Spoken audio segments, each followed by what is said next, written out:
What's sounding more likely that an announcement from former President Trump for a 2024 election bid is more of a when, not an if.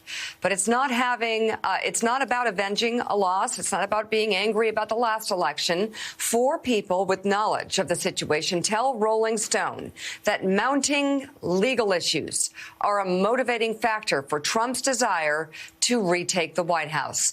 One of the sources who discussed the issue with the former president over the summer told the magazine, not if he is president again, a new Republican administration will put a stop to the Justice Department investigation that he views as the Biden administration working to hit him with criminal charges or even put him and his people in prison.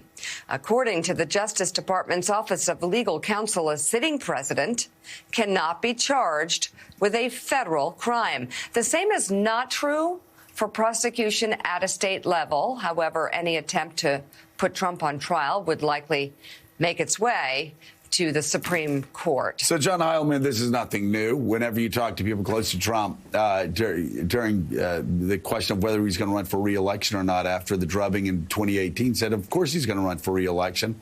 I mean, that's his ticket. Yeah. He's got too much hanging over him liability-wise. But there also is, if we just move this reporting to the side and just look at the rest of it, he's really showing signs of weakness out there, whether you're talking about fundraising, whether you're looking at his candidates, the problems that they're having, not only in Republican primaries, but the ones that even do win, the financing problems that they're having. And I saw a clip on Fox last night that was in my Twitter feed. And it seems pretty obvious that Fox News has left the Trump train and they are jumping on the DeSantis Express. And he sees all of this happening while he's sitting in Mar-a-Lago. It doesn't seem like he's going to be able to sit back much longer, is it? I don't think so, Joe. And I thought that the reporting last week, that Olivia Nuzzi piece in New York Magazine and everything else we've been reading, just that piece I cite only because Trump was so obvious in terms of what he was thinking, not just, kind of laying out is either before or after the midterms and leaning, I think, tipping his hand. I think that he's thinking much more about before the midterms than after. Huge problem for the Republican Party.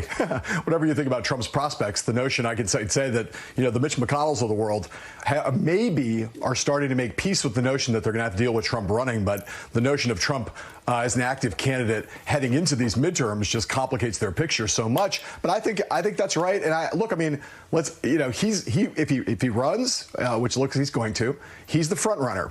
But is he in a weakened state right now? Is he in a weaker place than he was? I would say he's probably in a weaker place than he's been in the Republican Party since March of 2016 or so. So 6 years where Trump has been in a stronger position than he is now. He's in a weaker position than any time in that point. But I still think he's the front runner to be the Republican nominee. Yeah, and Reverend Al, of course, Democrats would love to see Donald Trump jump back in running for president, being in effect on the ballot in 2022 in a year that, well, they're expected to take a drug.